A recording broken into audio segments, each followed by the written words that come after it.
Telugu Desam party అధినేత మాజీ ముఖ్యమంత్రి చంద్రబాబు నాయుడు గారికి, అదేవిధంగా వైఎస్ఆర్ కాంగ్రెస్ పార్టీ సీనియర్ నాయకులు ప్రస్తుత మంత్రిగా కేబినెట్లో ఉన్న పెద్దిరెడ్డి రామచంద్రారెడ్డి గారికి రాజకీయ విరోధం ఉంది. వీళ్ళిద్దరూ కూడా రాజకీయ ప్రత్యర్థులంటూ రాష్ట్ర వ్యాప్తంగా ప్రతి ఒక్కరికి తెలిసిన విషయమే.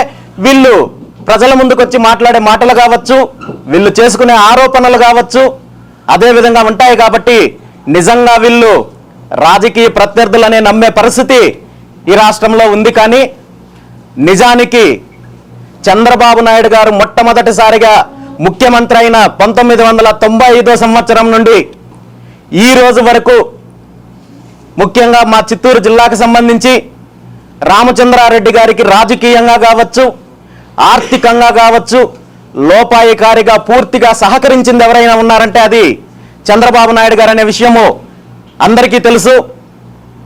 2014లో అధికారంలోకి వచ్చిన తర్వాత కూడా ఆ 5 సంవత్సరాల కాలంలో తెలుగుదేశం పార్టీ అధికారంలో ఉన్నప్పుడు రాయలసీమలో జరిగిన నీటి ప్రాజెక్టుల దగ్గర నుండి, రోడ్ల పనుల దగ్గర నుండి, సాక్షాత్తు చంద్రబాబు నాయుడు గారు ప్రాతినిధ్యం వహిస్తున్న కుప్పం నియోజకవర్గంలో జరిగిన రోడ్డు పనులు కూడా పెద్దిరెడ్డి రామచంద్రారెడ్డి గారికి సంబంధించిన సంస్థ పిఎల్ఆర్ కంపెనీనే చేపట్టింది తప్ప ఇందులో వేరే కంపెనీ కానీ తెలుగుదేశం పార్టీ నాయకులకు సంబంధించిన కంపెనీలు కానీ ఏ ఒక్క పని చేయలేదంటే చంద్రబాబు నాయుడు గారు అధికారంలో ఉన్నప్పుడు 2014 నుండి 19 వరకు వేల కోట్ల రూపాయలు రామచంద్రారెడ్డి గారి సొంత సంస్థ పిఎల్ఆర్ కంపెనీకి అప్పచెప్పారంటే వీళ్ళిద్దరి మధ్య ఉన్న చీకటి ఒప్పందము ప్రతి ఒక్కరూ కూడా తెలుసుకోవాలి.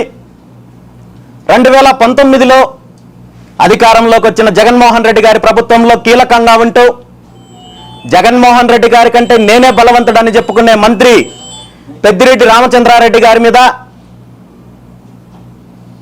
మాజీ ముఖ్యమంత్రి చంద్రబాబు నాయుడు గారు అనేక ఆరోపణలు చేస్తున్నారు, అనేక అవినీతి ఆరోపణలు చేస్తున్నారు.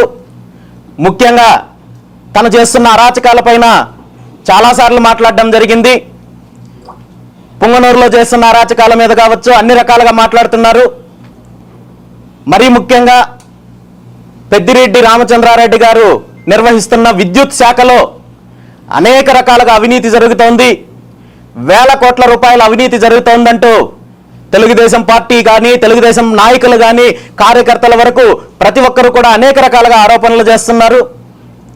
అందులో ముఖ్యంగా కడప జిల్లాకు సంబంధించి ఒక ఎలక్ట్రికల్ కాంట్రాక్టర్ కంపెనీ ఏదైతే ఉందో శ్రీ షిరిడి సాయి ఎలక్ట్రికల్స్ అనే కంపెనీ మీద తెలుగుదేశం పార్టీ, అదేవిధంగా మీడియాకు సంబంధించి ఈనాడు కావచ్చు, ఆంధ్రజ్యోతి కావచ్చు, అనేక రకాలుగా ఆరోపణలు చేశారు. వైఎస్ జగన్మోహన్ రెడ్డి గారి ప్రభుత్వము ఈ షిరిడి సాయి ఎలక్ట్రికల్స్ అనే కంపెనీకి వేల కోట్ల రూపాయలు అప్పచెప్పి అవినీతి చేసే కార్యక్రమం జరుగుతోందని చెప్పి రకరకాలుగా ఆరోపణలు చేశారు. ఈ షిరిడి సాయి కంపెనీకి సంబంధించిన అధినేత ఎవరైతే ఉన్నారో, ఈ కంపెనీ యజమాని ఎవరైతే ఉన్నారో విశ్వేశ్వర రెడ్డి గారు పూర్తిగా జగన్మోహన్ రెడ్డి గారికి, అతని కుటుంబానికి బినామీ అనే విషయాన్ని కూడా తెలుగుదేశం పార్టీ చాలాసార్లు చెప్పింది.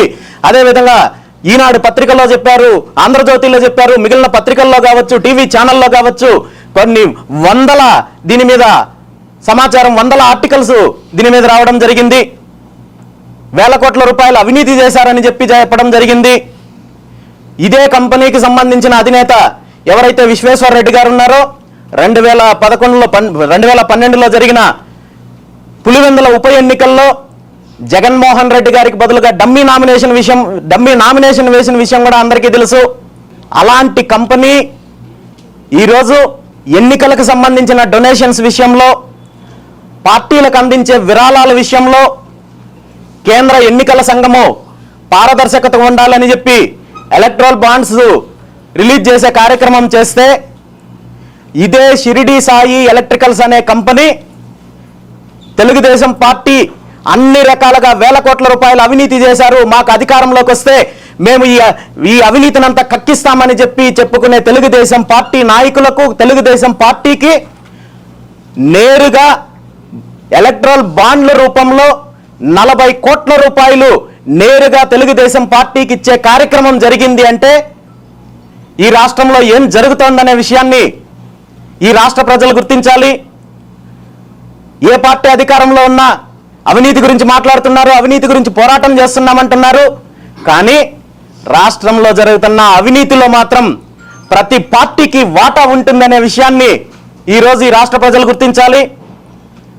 ఈ షిరిడి సాయి ఎలక్ట్రికల్స్ అనే కంపెనీ, ఈ కంపెనీకి పొందిన లబ్ధి పూర్తిగా రాష్ట్ర విద్యుత్ శాఖ నుండి అందిన వేల కోట్ల రూపాయలు నిధులనే విషయాన్ని మనందరం గుర్తించాలి. ఈ విద్యుత్ శాఖ మంత్రి పెద్దిరెడ్డి రామచంద్రారెడ్డి గారి ఆధ్వర్యంలో నడుస్తున్న శాఖ. ఈ ఒక్క కంపెనీ నుండి ప్రత్యక్షంగా ఎలక్ట్రల్ బాండ్ల రూపంలో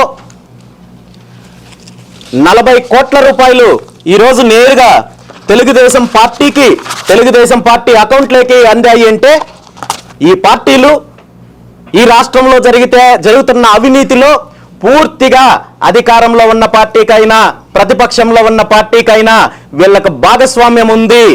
దొంగలు ఊర్లు పంచుకుంటున్నట్టుగా రాష్ట్ర సంపదను, రాష్ట్రంలో జరుగుతున్న అవినీతిలో ప్రతి పార్టీకి భాగస్వామ్యం ఉంది అనే విషయాన్ని ఈ రాష్ట్ర ప్రజలు గుర్తించాలి. మరీ ముఖ్యంగా ఈ ఒప్పందం వెనుక పూర్తిగా మంత్రి పెద్దిరెడ్డి రామచంద్రారెడ్డి గారు ఉన్నారనే విషయాన్ని కూడా ప్రతి ఒక్కరూ గుర్తిస్తున్నారు. ఎందుకంటే అతని రాజకీయ లబ్ధి కోసము ఎలాంటి వికృత క్రీడలు ఆడడానికైనా సిద్ధము అనే విషయాన్ని ఈరోజు ఇలాంటి ఒప్పందాల ద్వారా తెలుసుకోవాలి. ఈ ఒప్పందంలో భాగంగానే చిత్తూరు జిల్లాకు సంబంధించి ఎక్కడెక్కడైతే రామచంద్రారెడ్డికి కావాల్సిన అనుకూల అభ్యర్థులని నిలపడంలో కూడా చంద్రబాబు నాయుడు గారు అనుకూలంగా వ్యవహరించారనే విషయం ఈరోజు సాక్షాత్తు తెలుగుదేశం పార్టీ నాయకులు, మాజీ మంత్రులు చెప్పే కార్యక్రమం జరుగుతోందంటే దీనికి ప్రత్యక్ష ఉదాహరణ ఈరోజు షిరిడి సాయి ఎలక్ట్రికల్స్ కంపెనీ నుండి తెలుగుదేశం పార్టీకి 40 కోట్ల రూపాయలు నేరుగా నిధులు అందాయి. వీళ్ళందరూ ఈ తెలుగుదేశం పార్టీ నాయకులు, మిగిలిన నాయకులు చెప్తున్న వివరాలను బట్టి చూస్తే అనాధికారికంగా సుమారు 500 కోట్ల రూపాయలు షిరిడి సాయి ఎలక్ట్రికల్స్ కంపెనీ నుండి తెలుగుదేశం పార్టీకి అందాయన్న విషయాన్ని ఈరోజు బహిరంగంగా మాట్లాడుకునే పరిస్థితి ఉంది. ఈ డీల్లో భాగంగానే కుప్పం నియోజకవర్గంలో రాజకీయ సమీకరణలు కావచ్చు, పుంగనూరు నియోజకవర్గం కావచ్చు, తంబలపల్లి నియోజకవర్గంలో కావచ్చు, పెద్దిరెడ్డి రామచంద్రారెడ్డి గారికి తెలుగుదేశం పార్టీకి చీకటి ఒప్పందం జరిగిందనే విషయాన్ని చిన్న కార్యకర్త దగ్గర నుండి మాజీ మంత్రుల వరకు ప్రతి ఒక్కరూ చెప్తున్నారంటే దీనికి ఇలాంటి ఎన్నో రకాల సాక్ష్యాలున్నాయి. కేవలం ఈ ఒక్కటే కాదు, రాష్ట్రంలో జరుగుతున్న అవినీతిలో ప్రతి పార్టీకి, ఈ రెండు పార్టీలకు భాగస్వామ్యం ఉంది. ప్రతి ప్రాజెక్టులో కూడా అవినీతి జరుగుతోంది. ఈరోజు పోలవరం ప్రాజెక్టులో 2014 నుండి 19 వరకు ఏదైతే కంపెనీలు చంద్రబాబు నాయుడు గారికి సంబంధించిన తన సొంత సామాజిక వర్గానికి సంబంధించిన కంపెనీలు, నవయుగ కంపెనీ కావచ్చు, ట్రాన్స్రాయ్ కంపెనీ కావచ్చు, ఇందులో 5 సంవత్సరాల్లో సమీక్షల పేరు చెప్పి అక్కడ షోలు వేసి అన్ని రకాలుగా ప్రచారాలు చేసుకుని సుమారు 10,000 కోట్లకు పైగా అవినీతి చేస్తే ఆ తర్వాత 2019లో జగన్మోహన్ రెడ్డి గారి ప్రభుత్వం వచ్చిన తర్వాత ఏదైతే మెగా కంపెనీ ఉందో ఆ కంపెనీకి అన్ని రకాలుగా దోపిడీ చేసే కార్యక్రమం చేశారు తప్ప పోలవరం ప్రాజెక్టు 2020లో పూర్తి చేస్తాం, 21లో పూర్తి చేస్తాం, 22లో పూర్తి చేస్తామంటే ప్రతి సంవత్సరము ముహూర్తాలు పెట్టుకుంటూ వెళ్ళారు తప్ప ప్రాజెక్ట్ అయితే కంప్లీట్ అవ్వలేదు. కానీ ఈ ప్రాజెక్టు పేరు చెప్పి గత 5 సంవత్సరాల్లో 15,000 కోట్లకు పైగా దోపిడీ చేసే కార్యక్రమము వైఎస్ జగన్మోహన్ రెడ్డి గారు చేశారు. ఈ కంపెనీలు అన్నింటి నుండి కూడా రెండు పార్టీలకు ఈరోజు అధికారికంగా నిధులు వచ్చే కార్యక్రమం జరుగుతోంది. అనధికారికంగా 100 కోట్లు, 1000 కోట్లు ఈరోజు ముడుపులు తీసుకునే కార్యక్రమం ఈ రాష్ట్రంలో జరుగుతోందనే విషయాన్ని ఈ రాష్ట్ర ప్రజలు గుర్తించాలి. ఇదే మెగా కంపెనీ నుండి వైఎస్ఆర్ కాంగ్రెస్ పార్టీకి 39 కోట్లు అధికారికంగా నిధులు సమకూరిస్తే, తెలుగుదేశం పార్టీకి 25 కోట్లు అధికారికంగా సమకూరిస్తే దీని వెనక అనధికారికంగా 100 కోట్ల రూపాయలు ఈ పార్టీలు నిధులు చేకూర్చుకుంటున్నారు, అవినీతిలో భాగస్వామ్యం అవుతున్నారు. ఎక్కడ అవినీతి జరిగినా ఈ రెండు పార్టీలకు భాగస్వామ్యం ఉంది. దాని వెనక చీకటి ఒప్పందాలు ఉన్నాయి, దాని వెనక రాజకీయ ఒప్పందాలు ఉన్నాయి.